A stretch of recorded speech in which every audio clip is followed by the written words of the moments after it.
សួស្តីទាំងអស់គ្នាពេលនេះយើងនាំគ្នាទៅលេងនៅប្រាសាទរបស់ខ្មែរយើងនេះគឺជាផ្លូវចូលប្រាសាទព្រះខ័នយើងដើរចូលពីទិសខាងកើតប្រាសាទនេះសម្បូរព្រៃអមសងខាងផ្លូវហើយថ្ងៃនេះ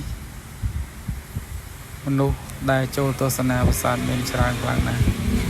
មានទាំងភ្ញៀវជាតិនិងភ្ញៀវអន្តរជាតិជាច្រើនសេះខែហ្នឹងគឺធម្មជាតិស្រស់បំព្រងតែម្ដងលើចូលប្រាសាទព្រះខ័នមើលទៅដូចជាផ្លូវចូលនៅប្រាសាទតាព្រំដែរតែគាត់ដីខុសគ្នាដីនេះដីក្រហមតែប្រាសាទតាព្រំដីខ្សាច់មើលសងខាងមានព្រៃឈើដុះអមសងខាងផ្លូវឡើងខ្ចីស្រស់ស្អាតខ្លាំងណាស់នៅរដូវវស្សានេះវាជារូបនាគក្បាលស្ពានមានចម្លាក់នាគ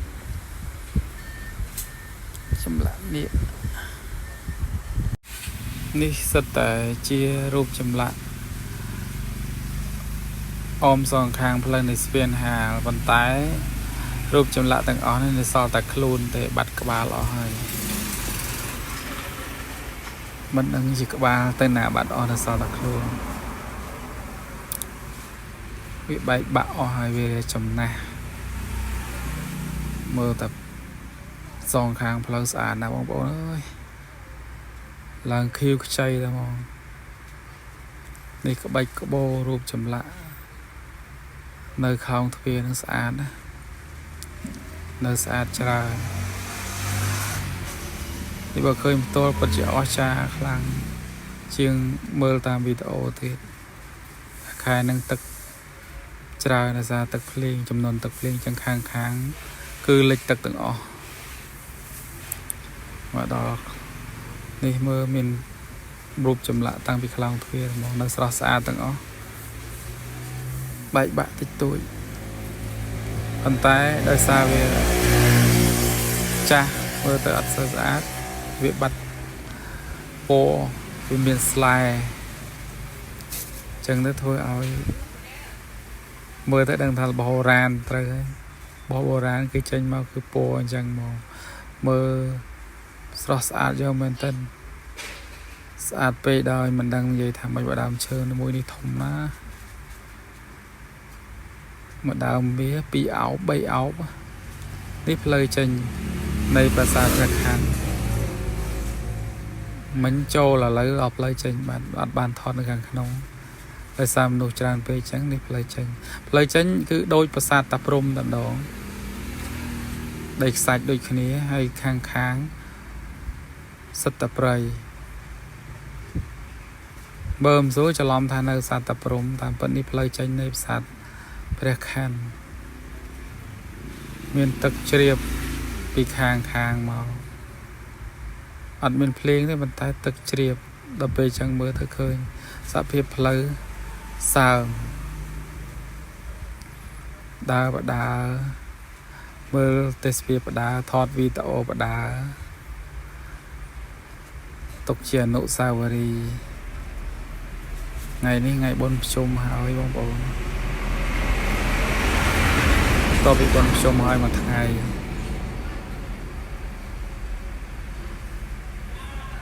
ផ្លូវលក្ខណៈថាបុរាណតែម្ដង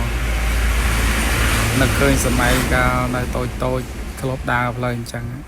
ប៉ុន្តែឥឡូវលែងមានផ្លូវអញ្ចឹងហើយទោះទៅសៀមរាបបានមានផ្លូវរបៀបតែយើងនៅក្មេងៗ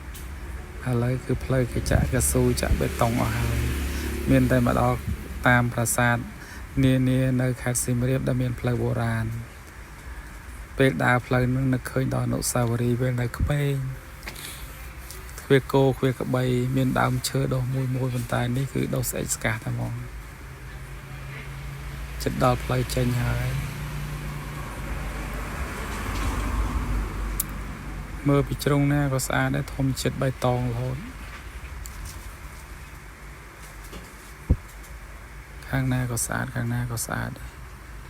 สะอาดยาแต่ไม่เต้นมองแล้วเธอดำนาบนต่อแต่ตี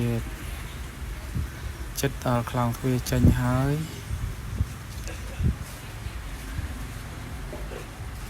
ប៉ុន្តែមានមនុស្សមួយតែបើនៅក្នុងប្រាសាទមនុស្សច្រើនតែអត់បានថតនៅក្នុងប្រាសាទផងថតទៅនៅក្រៅថតតែពេលចេញពេលចូលហើយនឹងពេលចេញបើបានថតនៅក្នុងប្រាសាទវាចង្អៀតគ្នាពេកអញ្ចឹងអត់បានផ្ដិតយករូបភាពនៅក្នុងប្រាសាទចែកជូនបងប្អូនទស្សនាទេចិត្តដល់ផ្លូវចេញហើយអ្នកចូលមកក៏ចេះតែចូលអ្នកចេញចេះចេញប៉ុន្តែអ្នកនៅខាងក្នុងប្រាសាទច្រើនផ្លូវហ្នឹងក៏ចូលបានផ្លូវនោះក៏ចូលបានផ្លូវចូល2 3ផ្លូវប៉ុន្តែមិនដឹងថាផ្លូវណាខ្លះដោយសារទៅបទៅអត់ដឹងដែរតែដឹងតែចេញពីផ្លូវខាងត្បូងចេញមកវិញផ្លូវខាងជើង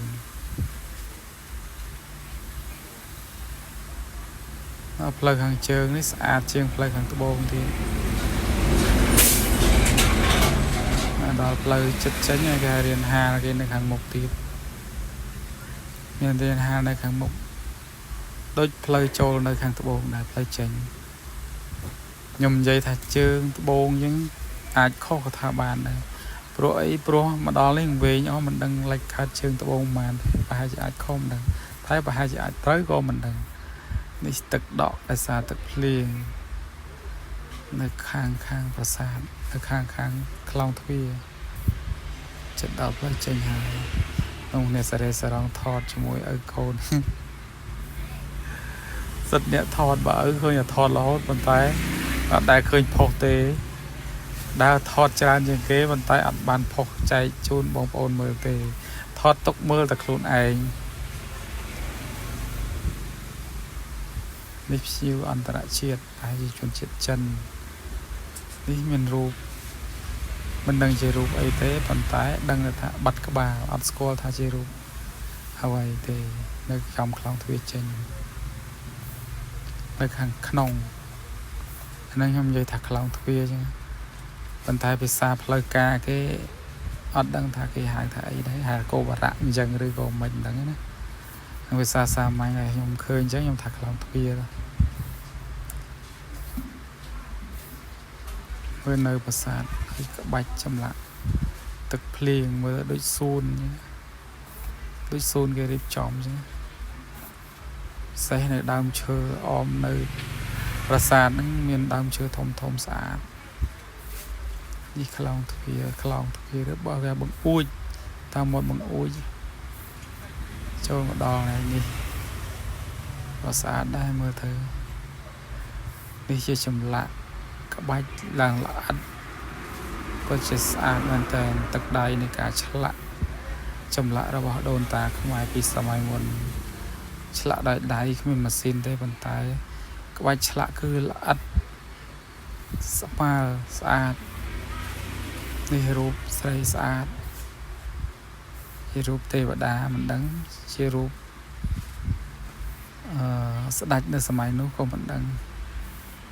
គាត់បានសិក្សាចឹងអត់បានដឹងថាជារូបអ្វីទេ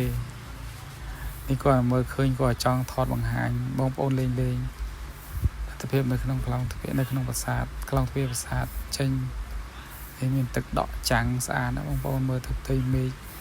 មានពពកនិងរូបប្រាសាទចាំងមកស្អាតយ៉ាងដែរនៅខាងខ្លោងនៅខាងក្នុងនោះមានរូបចម្លាក់ជាច្រើនដែលជារូបចម្លាក់ក្បាច់ដ៏ប្រណិតដែលយើងមើលទៅសំបីតែសម័យឥឡូវគេចាក់ស៊ីម៉ងមិនបានស្អាតស្មើនឹងចម្លាក់ក្បាច់ដៃពីដើមផងធំចូលដល់ឃើញធំស្អាតនេះចូលដល់ក្នុងវិញហើយយ៉ាងខាងក្រៅកាត់តអត់ត្រូវថាចេញមកក្រៅចូលក្នុងឥឡូវដល់នេះវីដេអូនៅខាងក្នុងតែខាងក្នុងហ្នឹងមិនដឹងជាផ្នែកខាងណាទេបើអីប្រាសាទធំដើមមិនសពចង់វែងហើយពេលអញ្ចឹងមើលទៅអធិប្បាយមិនត្រូវនេះដូចជារូបយក្សបើឃើញផ្នែកលៀងលៀន bạ bồ dài thà dạng mạch đã xài về men về tới nâng đăng hàng na hàng này thế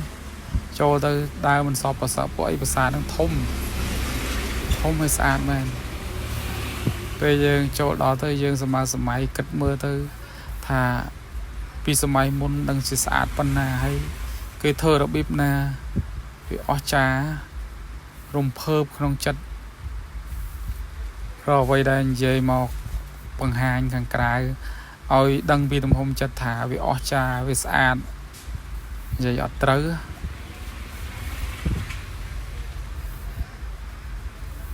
tai riêng bạch bạn tích một pre nó sau là luôn mà đó miền chạy đây mùi như bị côn chạy đây mùi chứ chạy đây không mình đang chia chạy đây là bỏ này nào đang thấy tại cái ban rip cung làng bên bởi vì môn phải chạy bay phải rồi khơi snam bay snam rip cung thay thay mày nên thay mày nên thay trà hay đi châm rau thì thay vì môn đam sẽ được bông pích thì có bông là miền nằm lái nơi mà đông này tại các bạn cái khâu này ông tại sao sớm bà ráng rồi có sớm sân cream mình đang kinh dây to thì mình sẽ bán luôn thì thay mơ tôi chỉ ở cha lần này ní bạn đọc lấy chân mình thế lấy chân vì vật sát về khán chất đọc lòng thôi chân tài sản nè miền Mông Cổ bằng căn đáy mơ thôi át do tầm men tên ca rịp chóm tầm bè xảo sầm mai lấy rịp chóm xa sầm mai nó mình sầm mai bị đau thế ở đau thì tay mà nó chụp ở thì căn camera thò lâu cho mơ mới có bỏ họ bàn mà bóc đằng này nó mai phê gì cầm pong tại đau và đau cái pa và đau cái thà ở cha bọc cái đá nó nông sầm mai cái nó ở rong cái sầm mai ta bờ sânจะ slick กับบันหรือก็ไปไอวรานไว้โดยสมัยโบราณยังว่าแต่มือพิวชรานะบองพิวเชียดนึงพิวอันตรายเชียดชรานะดอลเพลย์เชนมาดอลนี้ฉลองมาดอลปราสาทปลายรูปนี่ปราสาทปลายรูปสัตว์ปลายรูปก็สะอาดให้ทมเดือดมันโตยังมือตามรูปถอดกล้องมาโตดอกไปว่าเคยเป็นตัวแบบนั้นแต่ทมแบบพันนาทมครั้งแล้วบอกเอ้ยอันนี้โจรมาดอประสาทปลายรูปนี่นะนี่โจรมาดอประสาทพนมบักไข่ถอดกัดไอ้บอกว่ามือติงอย่างนี้พนมบักไข่ประสาทเลือกนองพนมบักไข่สะอาดนะมองเคยโจรมาดอตัวเพียบฐานในประสาทบักไข่คือสะอาดครั้งมันเต้นไอพี่วัชราในล้างมือทั้งไงเล็กนาทีดีสะอาดคลังไทยฮอตนะบางคนไปยังล้างพนมไปกราวเมาเอาดอลเลอร์ดาหลังกระดาษดาตรงไปเยอะพอสัญญาณด่าใส่รอโดยสกเกลหล่อตายแกเอายังตัวตายเจอโดยหัดปราณยมมันปีวิทไงrừng chương họ thì đà rồi bên sầm rạ thì rất rồi đó là nghề nơi không nông bạc hay sàn hay nhiều tràn thì trong mơ ngày lịch nơi không nông bạc hay ngày lịch sàn bấm phốt nơi không nông bạc hay về là nghề bàn tay lấy ní mình còn ngày mình còn lịch để lạc mà một ngày nhầm tơ sim riệp lực muốn làm nó mặc hai mươi ngày lịch đấy còn tái ngày mình bàn lịch nè bằng bột bột sẽ đài bắt bàn mưa ngày lịch thua ngày ở làng máu trong về là ngày mình lịch mì đều về ở pôn bắt bàn lịch đi cả lại bát trường pre một ơn khơi rồi tây mấy họ đăng này thà xa còn tay hai chỉ có bên ngày lịch tiếp thêm một thời ngày này vậy em bây giờ đang bập bẹ bập bồn กมาថ្ងៃប្រហែលជាមើលមិនឃើញនៅថ្ងៃលិចស្អាតខ្លាំងណាស់ប្រាសាទបងប្អូនធំហើយស្អាតថ្ងៃនេះសបោភ្ញៀវបរទេសទៀតមកពេញអានេះនៅខាងក្រៅនៅឡើងបដាមករហូតនៅលើឡើងណែនទៀតភ្ញៀវចំថ្ងៃបុណ្យផងអញ្ចឹងគេឡើងមកមើលថ្ងៃនេះច្រើនបាទថ្ងៃខ្ញុំមកថ្ងៃដំបូងអត់បានឡើងថ្ងៃនោះឃើញមកដល់ភ្លាមឃើញព្រះអាទិត្យរីបលិចចាំងស្លឹកឈើឡើងពោមេប្រាសាទឯឡើងពោមេទាំងអស់មកជប់កូនបើទៀតកន្លែងនេះកន្លែងដាក់លុយធ្វើបន់តែដានជើងព្រះក៏ដានជើងអីមិនដឹងនៅជាប់នឹងថ្មហ្នឹងកន្លែងគេសក្ការៈបូជាដែរណាហ្នឹងហើយមកដល់នេះកន្លែងវាមានដានជើងនៅកន្លែងហ្នឹងគេថតហ្នឹងផ្សេងច្រើនហើយវីដេអូរបស់ខ្ញុំក៏ចប់ត្រឹមនឹងអរគុណ